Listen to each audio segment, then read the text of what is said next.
Jananim Sharadam Devim Ramakrishnam Jagadgurum Padapadme Tayo Shritva Pranamami Muhurmuhu.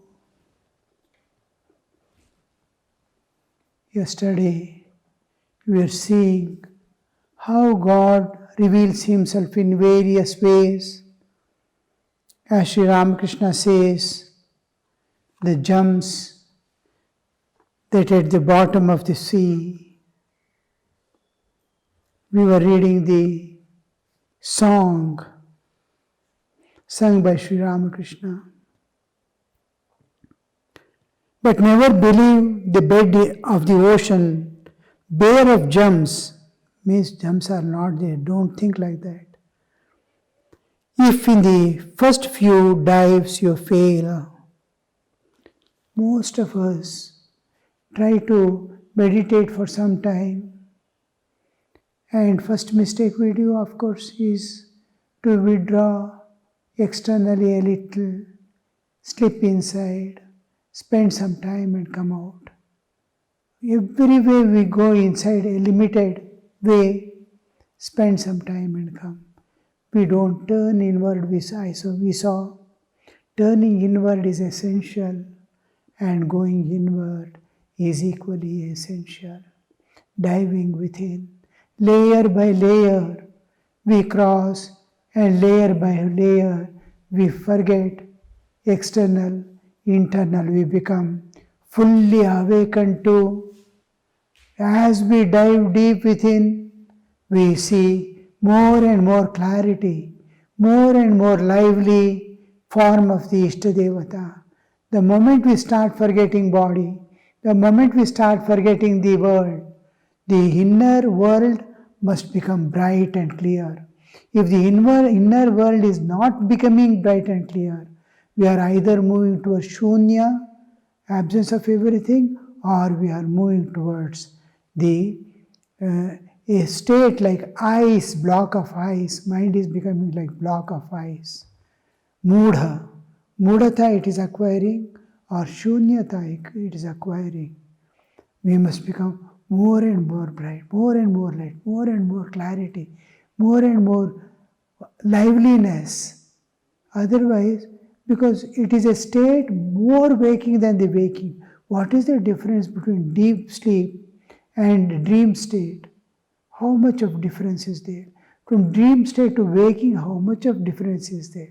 From waking to, as we go inside to the samadhi sthiti, super conscious state, we are going from unconscious state to conscious state. From conscious state, we are going to super conscious state.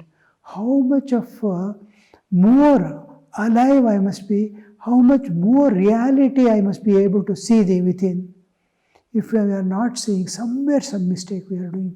We are carrying the world, we are holding the world in some way. I am possessing myself. I have become the ego-centered.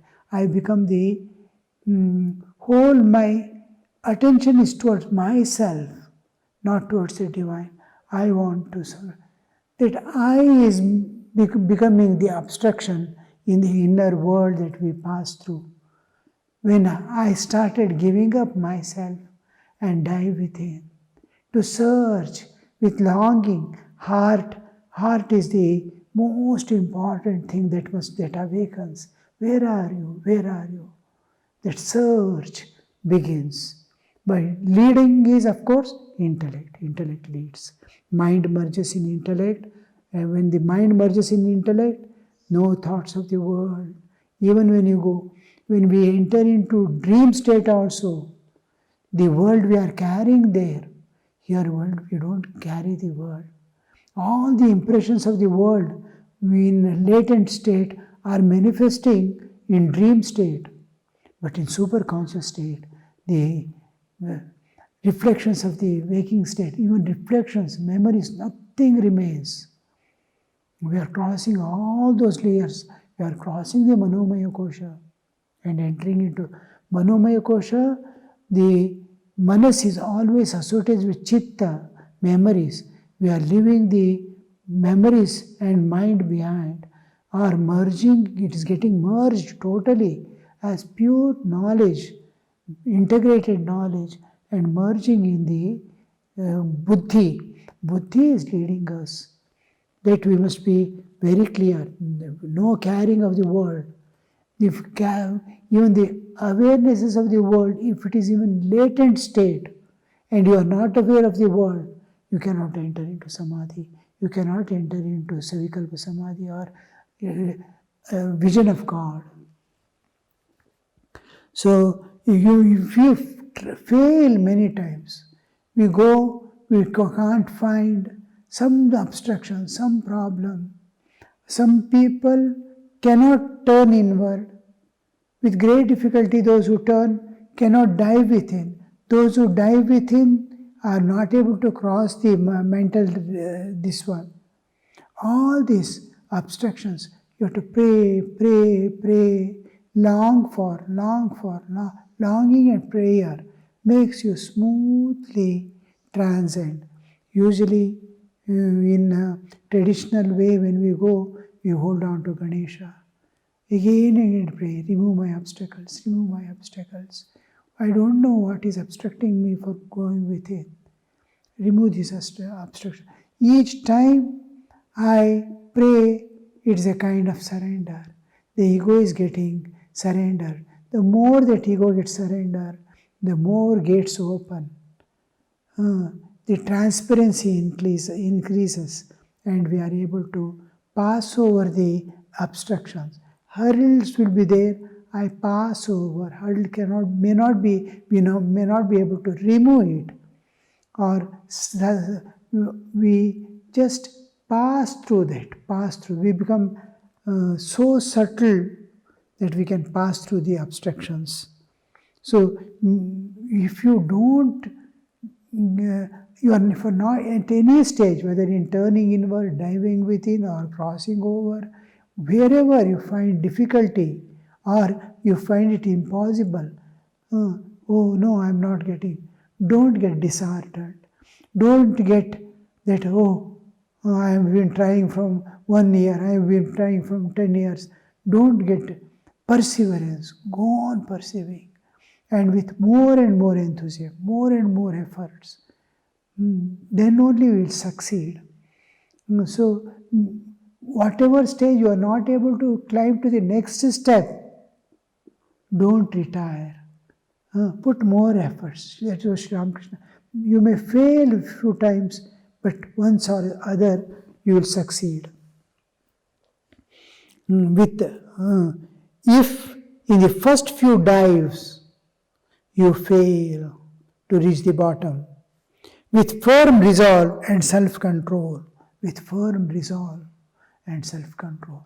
The whole thing is that self-control is to integrate myself, and firm resolve, I am eliminating. Most important thing is my strengthening my will. I am strengthening my will, and fear, anxiety. What is this? I am not able to get. These kind of setbacks I am eliminating. Firm resolve. And I am integrating myself and concentrating. Now, if you take this ordinary sunlight falling on a cloth doesn't burn it. But if you keep a small lens, how the focusing takes place, at one place, the light that falls, this much of lens, when it is concentrated to the center, one point, this much of light, sunlight, the cloth starts burning. This is focusing.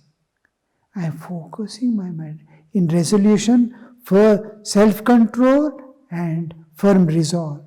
Self-control, I am eliminating all the obstructions, and when I use the firm resolve, I am concentrating. I am concentrating my mind, I am making it ekagra, one-pointed. one point. It is leaving the side movements. It is becoming one point. And it is getting all things that can hold me back. I am getting eliminated by self-control. Self-control is to integrate and dissociate from the external things and focusing. Resolve is to make it one-pointed, ekagra. With firm resolve and self-control, dive deep and make your way to Mother Kali's realm. I remember my forest days, long back in 1980s, 90s. I was in forest, deep forest of the Satpura range.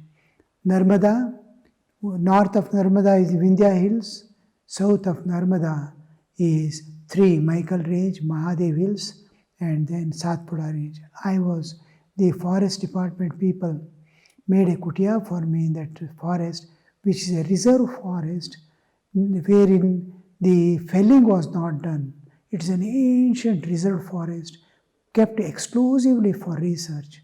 In that I had to, and around me, miles and miles, no human existence.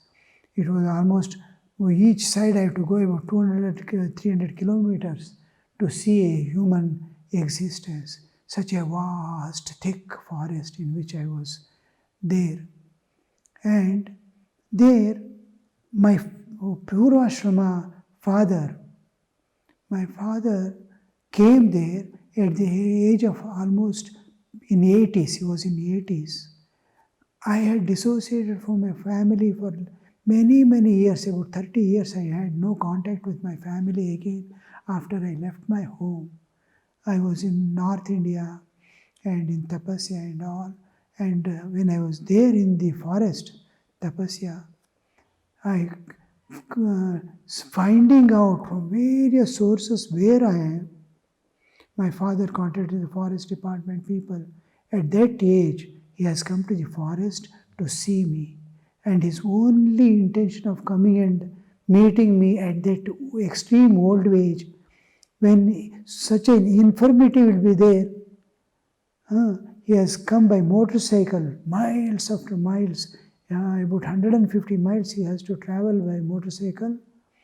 And then in a pedal, they have to walk through almost 45 kilometers, taking 2-3 days. He has come to meet me there. I was surprised. And I had almost forgotten my family at that time. Whole world is my family. I never felt I am missing my family or anything, because years, decades have passed that I have become the world property and Ramakrishna's property entirely. So it was I saw, and then he had come with only intention to teach me how to come out of samadhis. Because it is like entering into sleep. Once we enter into sleep, we don't know there is a waking state. I don't know how to come back. I've left the body and gone inside in dream state. I don't know. How will I come back to waking state? I don't even know there is a waking state when I sleep. My body is there. I have to come back. I don't know. How will I come back? Nature is bringing. But when I go into the samadhi, what brings me back? He went on describing, he was extremely advanced sadhaka in his life. I had seen as a boy also, but I never knew he had reached those stages that he can come and teach me how. He told, see, people will teach you how to enter inside and enter into samadhi, but nobody will teach you how to come back from the samadhi sthiti in various types of samadhis. And he went on describing what you can take from this world, in which kind of samadhi that awareness will bring you back. Sri Ramakrishna used to, when he's entering into some, he will suddenly say, "Oh, could bring me water, bring me water." That one thought to drink water will, from that samadhi sthiti, used to bring him back. Like that, what you can carry, if you carry anything, any thought, you cannot enter into samadhi. What you can carry, in which kind of samadhi to come back. And he was there about 1 week or so, more than that, for a fortnight he was there. And it is a thick forest where no human existence is there around. And one forest officer has brought him over the motorcycle, making him walk through and all that. And then he told many things. Some of things it was difficult for me to have access to that or try to implement at that stage where I was. Though I had transcended many of the limitations of entering into samadhi, but it was all types of samadhis I had not yet experienced, and I could keep some of them in memory. Some I lost from the memory forever. Because I don't have the habit of writing down anything anywhere. So that passed away time, and he was about to go back. He was preparing for his mind. And he had to tell all this when others are not there. Others means only another forest officer and another, his assistant was there. And both should not be there because it is something esoteric that he can be told. Then I asked him, "Why did you not tell me all these things?" He said, "If I tell all this to you, it will be only an information, knowledge information. It will be not of use, nor it has any meaning for anybody in this world. You cannot give to anybody. You cannot give anything, nor it can use it, and you don't need it. Extra burden, and what you think it to be is not that. It is like explaining colors to a blind person, showing so many things. This is red, this is green. He can never understand what it is. Like that, you cannot understand, but you misunderstand and keep it." So like that, he told, and then the time was about 10 days had already passed, and the forest officer who brought also, he was also had to go, and every day we used to have evening Sandhya Arati. Wherever I stayed, even alone, the whole ashrama routines, without fail, I observed. Whatever I was practicing from my childhood days, morning 5 o'clock, wherever I am, whatever I am, whatever the state of body, mind, everything, I'll be there sitting for meditation. When I was alone also, the time and this one, I used to feel God will be waiting for me at that time. I should not miss. So every evening, almost at sunset, there will be Khandana and Arati. He used to sit on an easy chair. One day, after that, we used to have bhajans for about an hour. One day, all of a sudden, he started weeping. We were surprised. Bhajans were going on. Then he started talking to the Divine One. He used to sit exactly in front of Sharda Devi. He started telling, "Mother, you have given me vision of so many forms of yours, but in this form, I have not seen you. Don't you reveal me in this form?" He started weeping. We were, he has come all the way into the forest.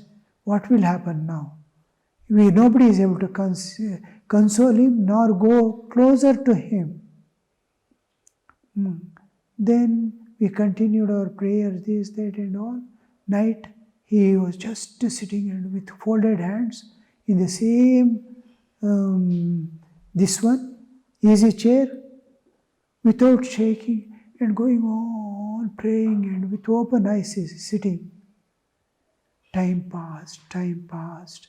Slowly we saw how the things are going on.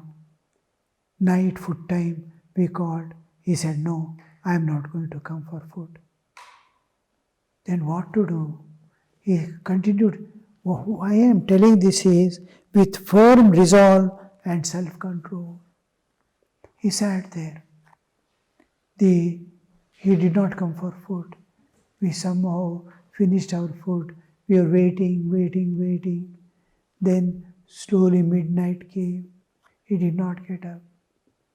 And we were alarmed. We were finding it difficult to break the sleep and sit.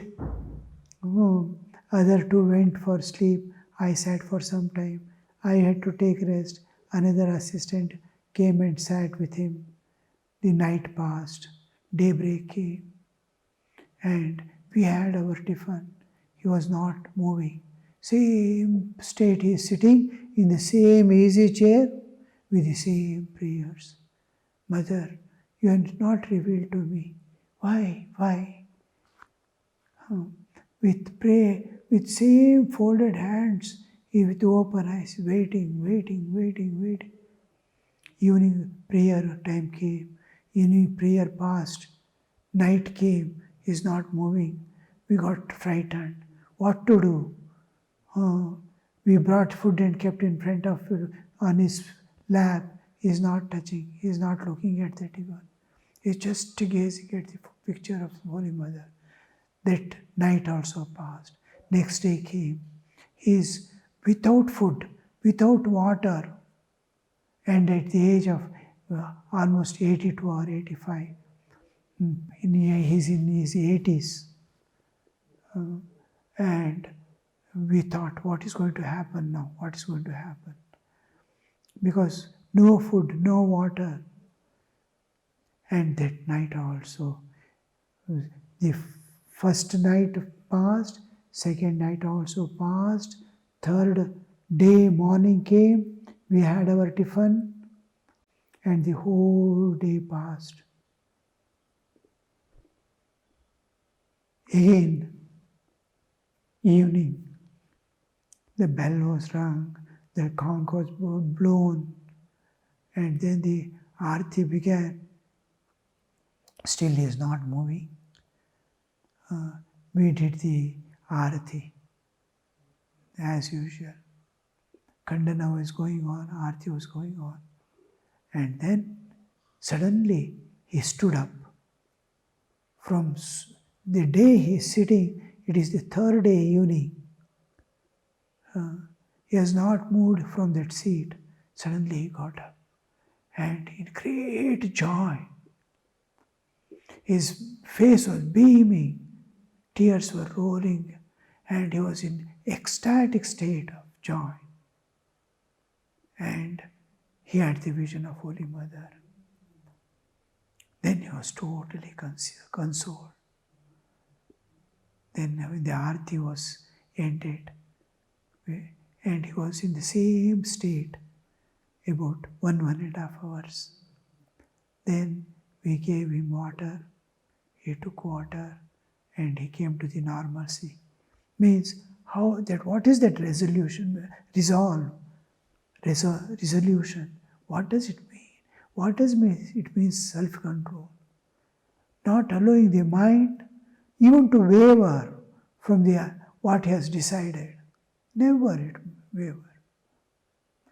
How many we all are going and falling at his feet, and again requesting him, trying to shake him, trying to move him, trying to talk to him.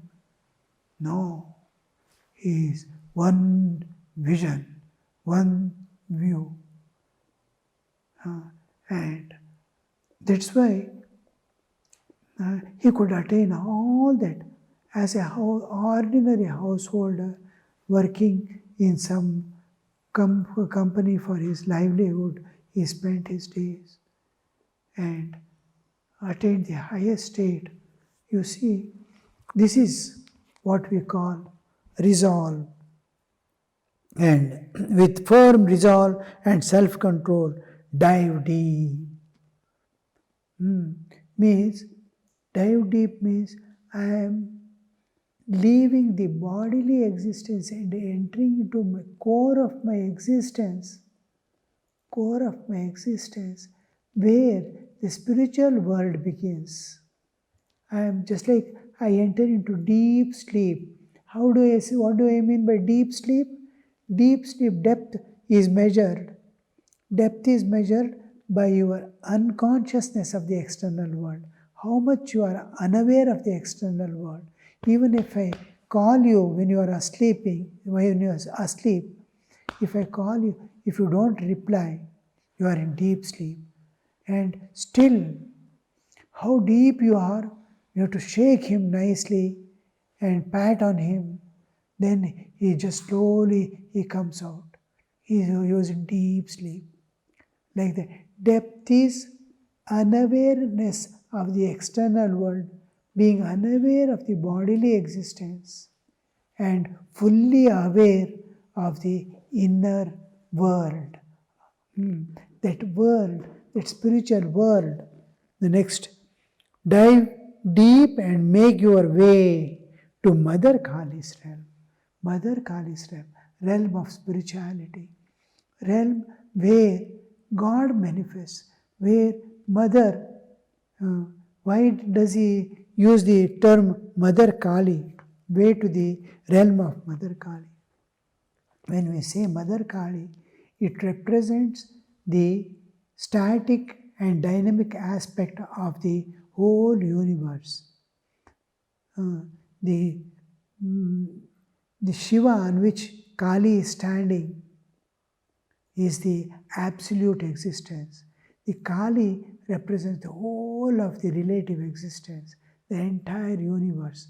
The entire universe, which is having three layers of existence, gross, subtle and causal, at all the planes of existence. And pertaining to that, the 14 lokas and the whole universe as it is represent. This universe you see, because we are on the earth, we are finding the day and night, light and darkness. But in the whole universe, it is a dark mass with few stars here and there. If you just go away from the solar system, we are very close to one of the stars. We are in the earth, sun is one of the stars. If you go a few thousand light years away, the sun will look like a small star. And you are in eternal darkness. There is no day, there is no night away from the sun. You are on the earth, it is spinning on the earth, so it is becoming day and night. It is moving around, we are getting seasons, the summer, winter and all. Day and night is happening because, and if the more far we go, the day, night, everything changes. And if you go away, you see a small star. Sun as a star, one of the stars. Where is the day? Where is the night? Where is eternal darkness? Only stars are there. No year, no centuries, nothing. Eternal. This eternal darkness within, which is this universe made up of, which is pervaded by light, and that light cannot be perceived by senses or mind. That light we have to see. This is the realm of Kali, where the darkness is light and light is darkness. We have to transcend.